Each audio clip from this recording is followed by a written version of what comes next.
Kung naghahanap ka ng chicken recipe, subukan mo ito. Simple pero sobrang sarap. Una maglagay ng cooking oil sa mainit na pan over medium heat.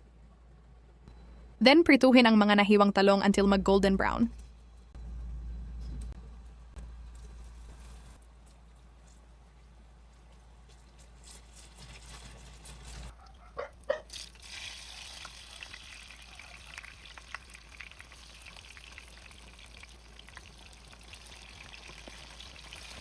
Then set aside.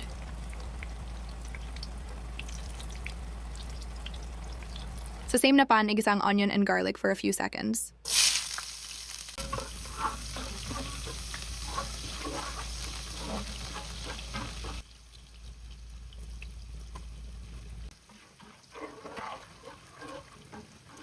Then sunod naman ay ilagay na ang nahiwang mga kamatis. Saute for a minute.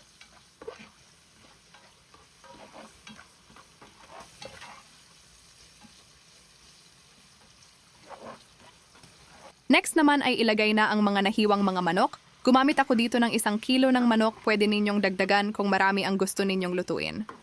Igisa at takpan. Cook for a few minutes over medium heat.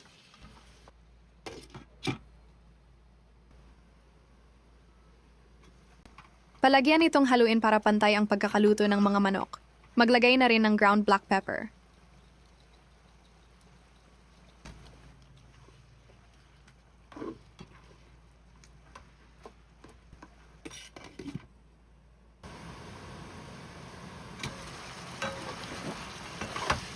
Once luto na ang mga parte ng manok, maglagay na ng ginisang bagoong alamang.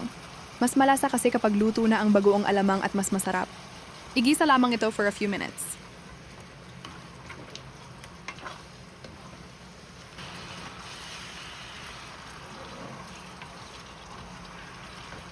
After a few minutes, ilagay na ang red chilies at fried eggplants.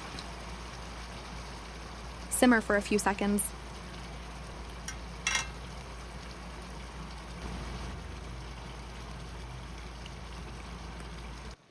And that's it. O diba, sobrang bilis at dali lang itong lutuin. Kaya naman magsandok ka ng kanin at tawagin na ang buong pamilya at masayang pagsaluhan. Enjoy!